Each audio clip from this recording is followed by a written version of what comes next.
तो नमस्कार, बिहनिया संध्या से मैं कौशल तिवारी। एक तरफ भारतीय सेना चालबाज चीन से लड़ रही है, मर रही है, लगातार संघर्ष कर रही है और हर हाल में इस देश की रक्षा कर रही है, तो दूसरी तरफ क्या मोदी सरकार चीन के सामने घुटने टेक चुका है? क्या चीन के नाम लेने से भी वह डरता है? विपक्ष के नेता यही कह रहे हैं, लेकिन सच इससे भी भयावह हो चला है, क्योंकि हाल के सालों में जिस तरीके से चीन बार बार इस देश को आंखें दिखाते रहा है, डोकलाम कौन भूल सकता है, गलवान घाटी की घटना कौन भूल सकता है, और अब जब तवांग में जो कुछ हुआ, क्या वह मोदी सत्ता की कमजोरी नहीं है? किस तरीके से डिप्लोमेसी खेली जा रही है, इस देश को दांव में रखकर यह हैरान कर देने वाला है। एक तरफ हम कहते हैं, यानी भारत सरकार कहती है कि हम चीन से झुकने वाले नहीं हैं, डरने वाले नहीं हैं, लेकिन दूसरी तरफ वही सरकार जिस तरीके से चीन के साथ व्यापार कर रही है, धंधा कर रही है। हमने बार बार यह बात याद दिलाने की कोशिश की कि देश के प्रधानमंत्री नरेंद्र मोदी ने किस तरीके से कहा था कि उनके खून में बिजनेस है। यहाँ वह बात उससे भी आगे चली है। आप यकीन नहीं करेंगे कि 2014 तक चीन के साथ व्यापार क्या था और आज किस तरीके से 200 अरब डॉलर तक पहुंच गया है, जिसकी वजह से व्यापार घाटा भी बढ़ता जा रहा है, विदेशी मुद्रा का संकट भी बढ़ता जा रहा है और डॉलर के मुकाबले रुपये के गिरने की एक प्रमुख वजह यह धंधा है, कहा जाए तो गलत नहीं होगा।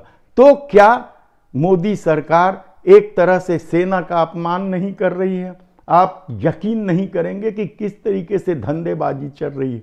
हम उस मोदी और जिनपिंग के झूले झूलने की बात भी नहीं कर रहे हैं, हम सीधा सीधा कह रहे हैं कि यह कैसी डिप्लोमेसी है कि चीन लगातार अपनी चालबाजी से बाज नहीं आ रहा है और हम उनके साथ व्यापार कर रहे हैं, धंधा कर रहे हैं। यह किस तरह की मोदी सरकार की नीति है?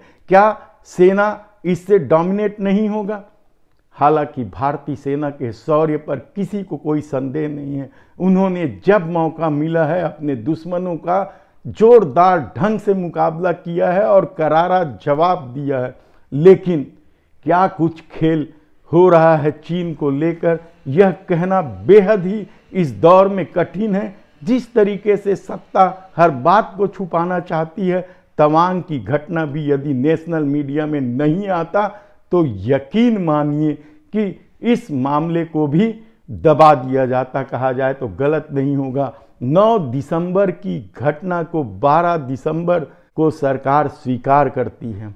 हैरानी की बात तो यह है कि रक्षा मंत्री सदन में अपना वक्तव्य देने का समय तय करते हैं, उसके पहले ही देश के गृह मंत्री से लेकर दूसरे भाजपा के नेता दावा करने लग जाते हैं। यह किस तरह का खेल है सत्ता का? ऐसा कभी नहीं हुआ है जो इस सरकार के कार्यकाल में होने लगा है।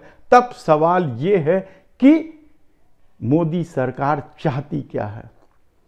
देश तो संभल नहीं रहा है, महंगाई और दूसरे मामलों में आम आदमी का जीना दुभर होता जा रहा है और दूसरी तरफ सरकार बनाने के खेल में लगी मोदी सत्ता क्या सिर्फ चुनाव जीतने के लिए ही काम करती है? यह सबसे बड़ा सवाल इसलिए उठ रहा है क्योंकि लगातार चीन आंख दिखाए जा रहा है। भारतीय सेना लगातार जूझ रही है, अपनी क्रम के बल पर चीन को भीतर घुसने नहीं दे रही है और सरकार व्यापार के जरिए पूरे चीन को इस देश में घुसा लेना चाहता है।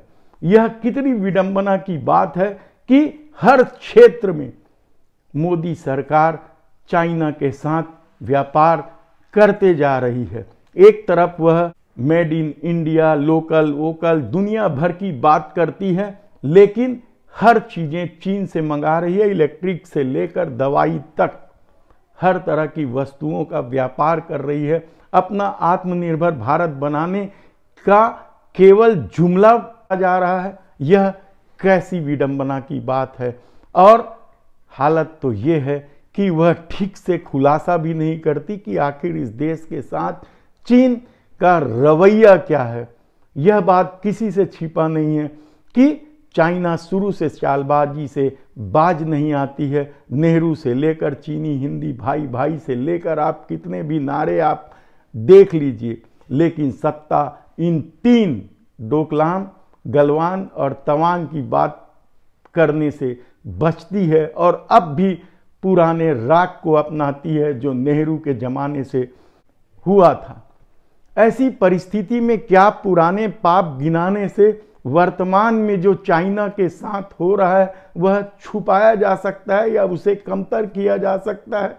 आप खुद सोचिए कि किस तरीके से सत्ता अपनी गलतियों को छुपाने की कोशिश कर रही है और इन गलतियों को छिपाने की कोशिश में बार बार उन पुराने जख्मों को याद दिलाने की कोशिश करती है ताकि वर्तमान में उनके और चीन के बीच हो रहे करतूतों पर पर्दा डाला जा सके।